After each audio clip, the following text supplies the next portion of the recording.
interpreted as instructions to, well, don't fight back, right? But if you remember that they were occupied by the Romans, and the Roman slaps you, he's expecting you to walk off. And if you instead just stand your ground and turn the other cheek,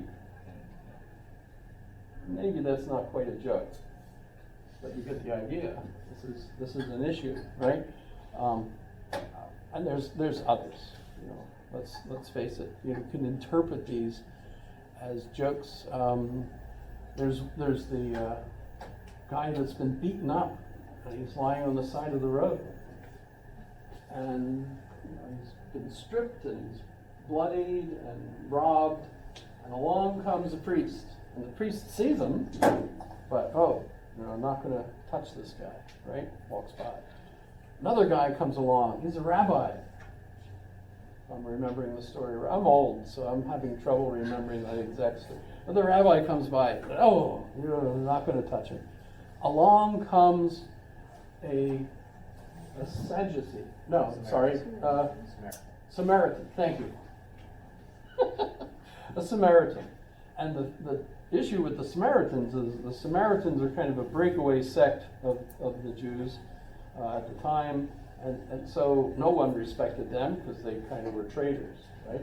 Along comes the Samaritan, the good Samaritan is and he sees the guy and he stops and he gets him, he cleans his wounds and he dresses him, puts him on his own donkey and takes him to the nearest inn, where he gives the innkeeper money and says, take care of this guy until, and if you need more, when I come back, I'll give you some.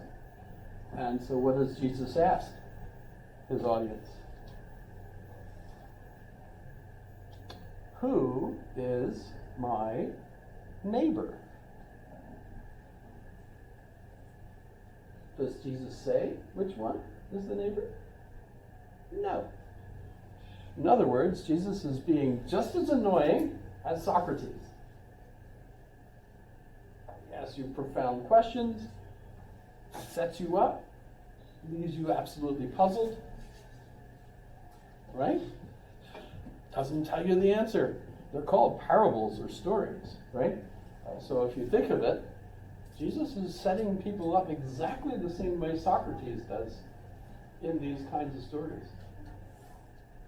There's others that, of course, it seems like it's different, although who knows what Jesus actually said, right? So issues with that. But yes, there seems to be jokes that Jesus tells us that are funny. Here's one that's a little clearer, right? He's arguing with someone, I guess, right? And someone comes up to him and says, is it right for us to pay the tax to the Romans? And Jesus looks at him. This is a rabbi. Jesus says, show me the coin of tribute. How you pay the tax, right? And this rabbi reaches into his purse and pulls out a coin, right, that you would use to pay the tax. And he shows it to Jesus.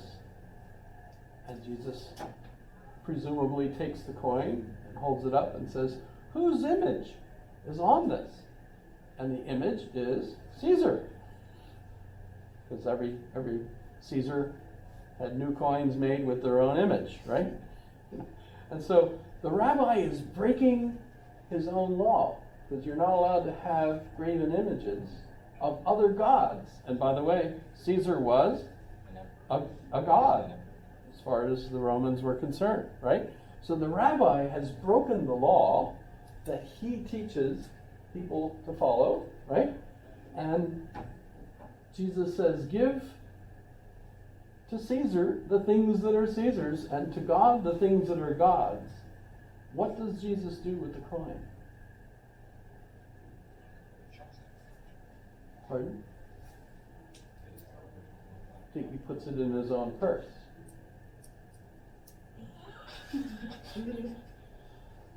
If you ask a Jewish person, this is a standard Jewish joke. Show me the coin gives him the coin. Thank you very much.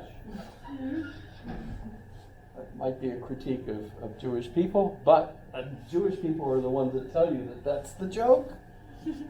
That's why it's funny, because now that rabbi is out of the coin. Jesus has slipped out of the trap. It was a trap, because if Jesus said, oh, don't pay the tax, then he could be arrested for arguing and teaching people not to pay the tax. If he says, well, give this coin to them, he's literally joining the Romans, and everybody in his audience probably would hate him for saying that. So he was trapped. Either answer would actually get him in trouble, but by just taking the coin, give to God the things that are God's.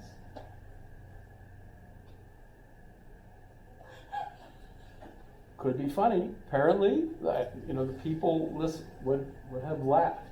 So Jesus was popular not just because of serious kinds of things. By the way, this comes from lots of different authors that are talking about it. This one, that particular series of jokes comes from Robert Funk in the book Honest to Jesus. You're honest to Jesus. You give up all this sacred stuff and you realize he was a really wise teacher who invented love your neighbor as yourself, which is brand new, apparently. Who knows, right? Wow, and look how disruptive that ended up being. Okay, so kind of interesting comparisons between Jesus and Socrates. Who knows? But if you read the literature, you can see lots of people are going to find interesting comparisons. Of course, Socrates is condemned to death. They find him impious. Did you think that he should have been found impious? If you read the Apology, did you like his argument?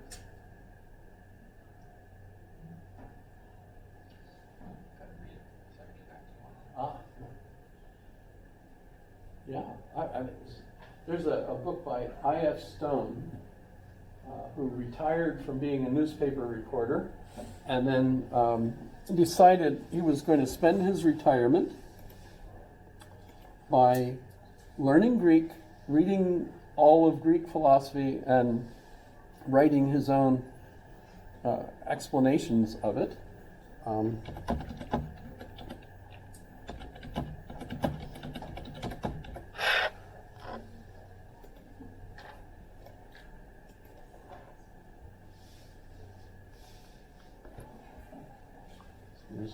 And by the way, remember Bethany Hughes has her book. I didn't mention, but I mentioned the video, the BBC video, but she also has her own book on Socrates called The Hemlock Cup. And she's really good. And she's much more updated. And if you don't mind my saying so, she's also much sexier than I.F. Stone. Am I allowed to say stuff like that? I don't know if it's... that's like the second time I've mentioned that kind of thing.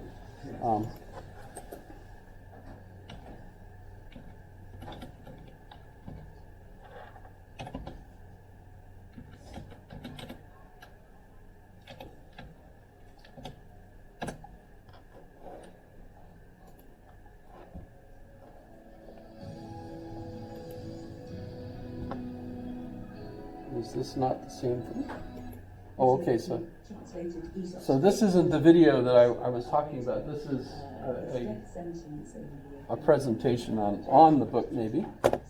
You know how they do that. Here she is. This is...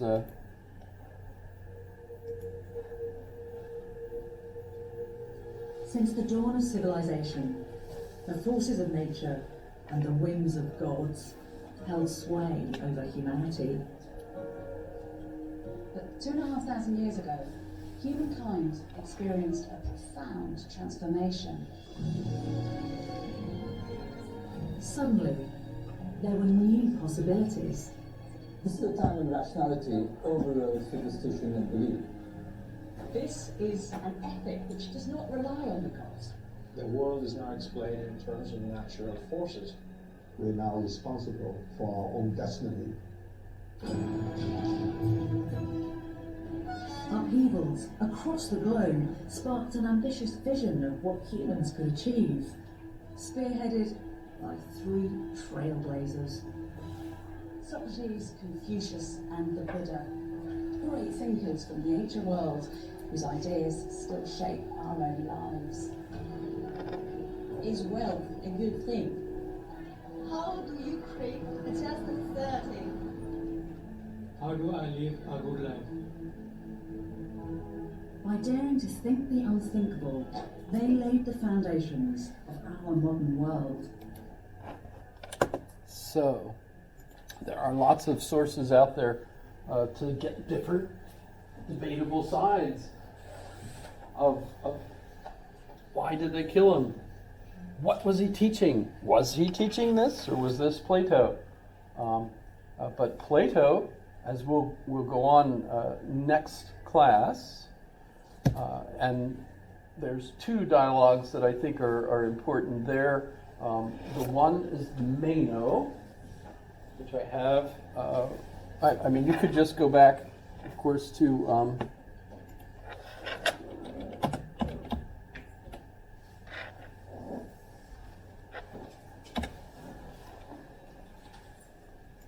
right. That, you know, the whole list is all there. The Meno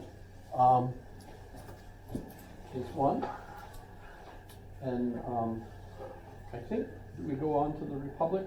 Probably, maybe we go on to the Republic for the second text. The Republic is a big dialogue. I think there's only one other dialogue that's bigger, and that's the Symposium or the Laws. One of those is the biggest, I guess.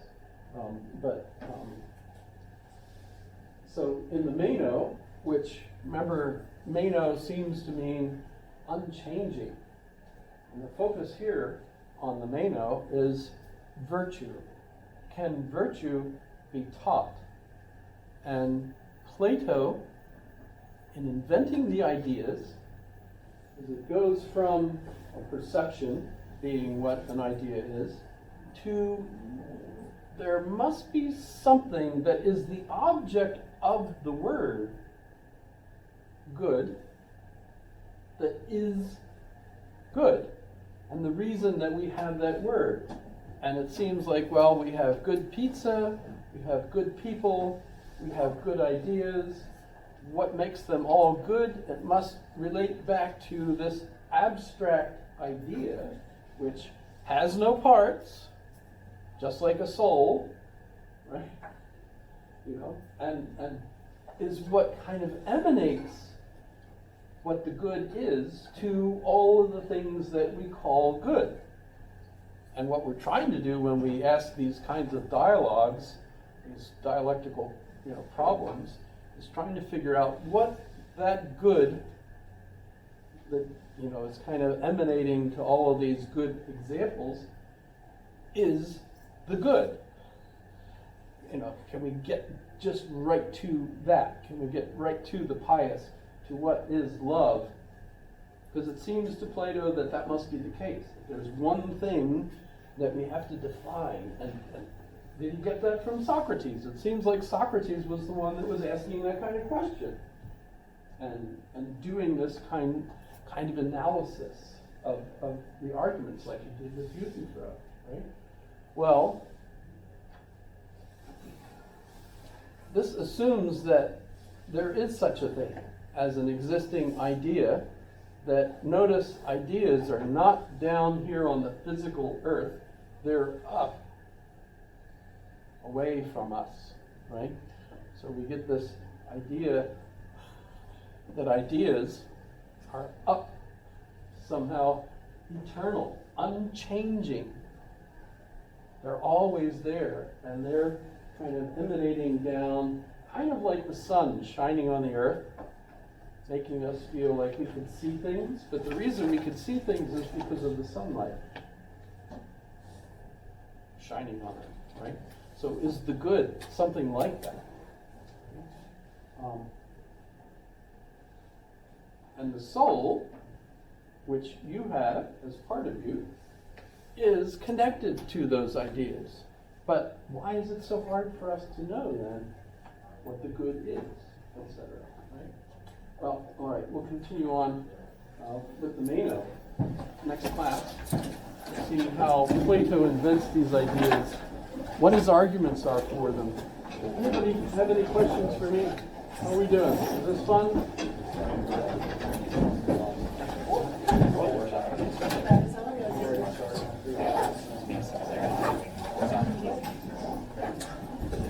That's pretty interesting.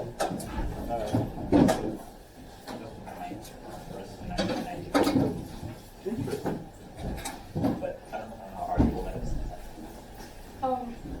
The quiz question, are they online somewhere or?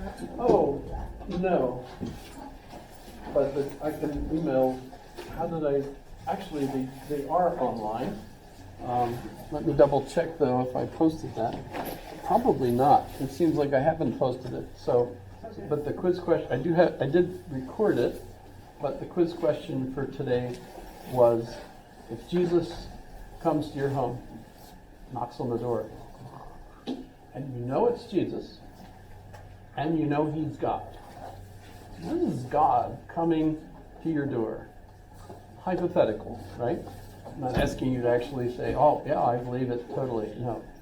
But yeah, so if God actually came to your door and said, sell everything you have, give the money to the poor, and then come follow me, what would you say to God? Would you go with him? And would you say, get the hell out of here. Who the hell are you? You know, some looking, doesn't even have a green card. You know, you know, what would you say? Is there a certain amount that we're supposed to write, or we just write? Quiz responses are totally up to you. Okay. Thank you. I was talking with my mom, and I was telling her about that one site, the one philosopher that you're talking about that's like super depressing and stuff. Kierkegaard. Yeah. Kierkegaard, okay. What, you want to go read it? Yes, because I want to show her. Wait, so for the quiz question, it's, so it's about, like, if Jesus came and knocked on your door, but is this in the context of, like, the traditional Jesus from, I guess, the Bible that we know? Yeah, whatever your thought would be. I mean, there's no right or wrong answer. I mean, I get, you know, some people that say, well, I might go with him, but I want to ask some things first. You know, some people will say, oh, yeah, I'll sell it. I'm with him. Boom, you know, I'm off. Others will say, no way. Well, if you're completely certain, then it's Jesus, then that means